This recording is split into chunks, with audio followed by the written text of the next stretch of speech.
hand digging a Christmas tree. And we don't really dig a lot of Christmas trees out, but we do dig many of them every year.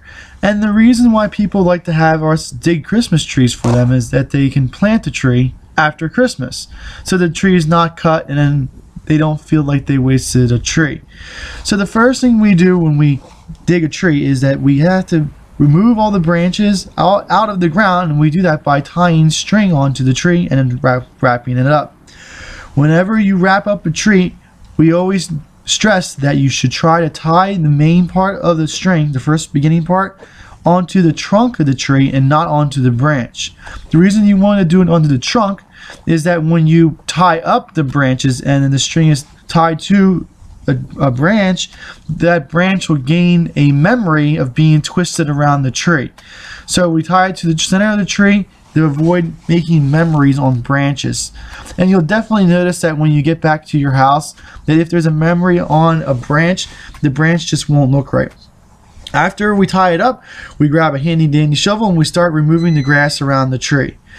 There's two reasons to remove the grass. First one is that the top a little bit, there's not a lot of roots there, it's just extra dirt. So we just want to remove that so when we dig the tree out, there's a lot less weight. Secondly, we do that is that we remove a lot of, like, we put a little taper onto the tree. The soil is tapered away from the center of the tree. It'll aid us when we start digging or trenching out the second part of it. So we just go around removing the dirt. If we see any like little shrubs or any grass clumps, we usually get rid of that fairly well. After we remove the grass, we grab the king spade. This is the main digging shovel, and we start trenching around the tree. It may seem like a lot of work, and a lot of people do like to shortcut it, but the reason we like to trench around the tree is so that when we eventually pop the tree out of the ground using the shovel, you're not prying against the side of the tree ball, you're prying from the bottom up. And the reason that's important is that if you pry from the side, the soil tends to crumble and break. When you pry from the bottom, the ball usually comes out in one piece. If the ball breaks, then a lot of the roots and the small root hairs break off of the tree, and it makes it much less viable of a plant once you try to plant it in the ground. Everybody does the digging a little bit different. And when I was little, I was taught many different ways of doing it from different crews that we'd hired to go and hand dig trees. The one way I like to do it is I like the one day that we had a bunch of Irish guys come in. They were hand digging trees for my dad, and they taught me this style. But everywhere you go and everybody you talk to has a little bit different style of digging trees. So I always call this the Irishman's digging style because that's who I learned it from. When we dig out the tree, we always start a little bit bigger of a ball than what you need. Then you work taking extra soil around until you get to the right size tree ball.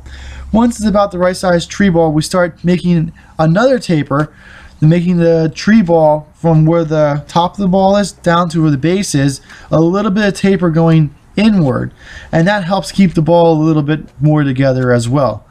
I like to do that too, is that also when we dig it out of the ground and we wrap it, the string that we put on it usually holds a little bit better, it makes it a little bit tighter.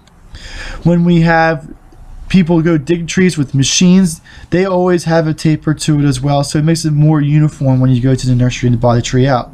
Every now and then you'll find a root that sticks out that's just a little bit bigger than you want to cut with the shovel. Do try to use pruners to cut those so you make a nice clean cut with it.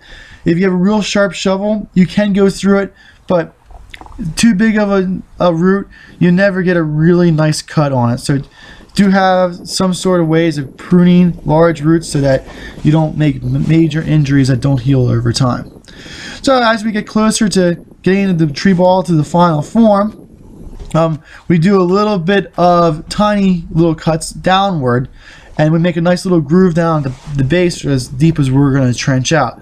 The reason for that is that we like to use the shovel to try to dig underneath the tree ball, and the better the angle you get on it and the more uniform the angle you get on it going around the tree, you get a nicer, rounder, better looking bottom, and that makes it easier for when you tie the string onto the tree. Now it was really cold out this day. I think it was like 20 degrees, and the shovel I had was sitting outside, so it was freezing, so my hands got a little bit cold, so I got to warm up my hands a little bit. After I warm up my hands, I start with the initial digging underneath the tree. And this is the only time where I like to really use my feet to push pressure down on it. One key thing that I learned is that when you dig the tree out and you're digging down, you don't like to pry on your first initial digging with your feet, because if you pry, then the ball starts to break apart a little bit.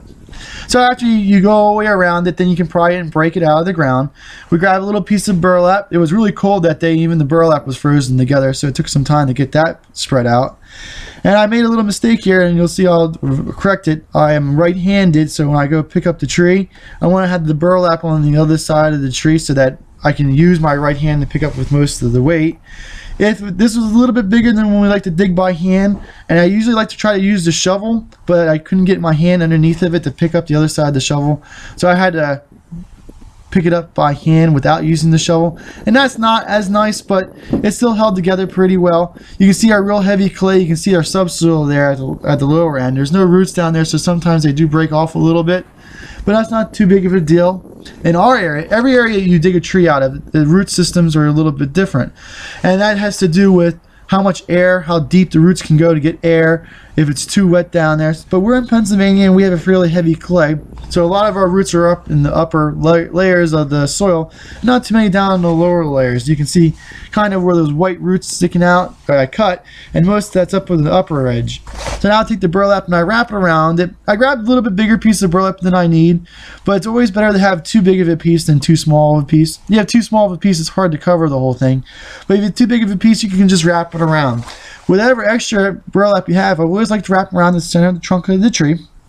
The reason I like to do that is that when I take the twine and cut the twine and I tie onto the tree, that twine's tied on and it's rubbing up against burlap, not up against the trunk of the tree. It's not that big of a deal, but I think that if you have a delicate tree like that's still growing, like a maple or dogwood, and the bark's growing at that time, and you put the string onto it, you can sometimes damage the bark. So it's just a convention I like to use, so you assure that you don't damage the bark of the tree. I don't know how effective it actually is or how much you need to do it, but that's what I like to do.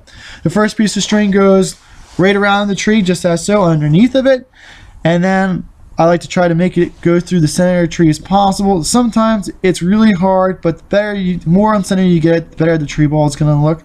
And this is basically the string that you use to pick up the tree.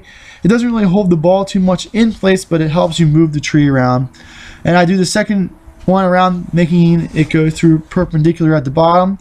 I loop the string through itself, and that holds the string in place so it doesn't move. After that, go back around up to the trunk of the tree, and then we just tie it off. You can see it at the base, it loops through, and that kind of anchors it. It doesn't really move after you do that simple little tie off on the bottom, and you just tie off on the top.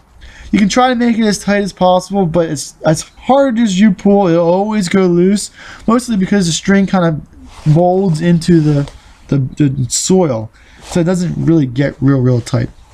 So you cut off the extra, you tie it onto the other piece that you have because you don't really want to waste too much. You take a little bit extra, and we're going to do the sides now. This one here is going to help hold the ball together the most. This is the more the structure one, and you can really get this next part tight. And what you do is you just pick some place on the side, and you tie it onto the side of the twine, where there's other twine that you put around to help hold it to pick up the tree with. And you just go around the sides with it, and every time you go around, you meet a string, you loop it through, and that'll help keep the string in the same spot. And there's 4 pieces of string you have to tie onto, so there's actually 5 times you have to go around. And after you get all the way around, you pull as tight as you can, and really tighten it down. You tie off a simple little knot, you cut off the extra, and then you have yourself a tree. And that's basically the kind of tree that you'd like to see. Every place you go does it a little bit different, but that's how I do it. Thank you. This video is brought to you by Highland Hill Farm. We grow and sell screening and buffering trees for privacy and sound barriers.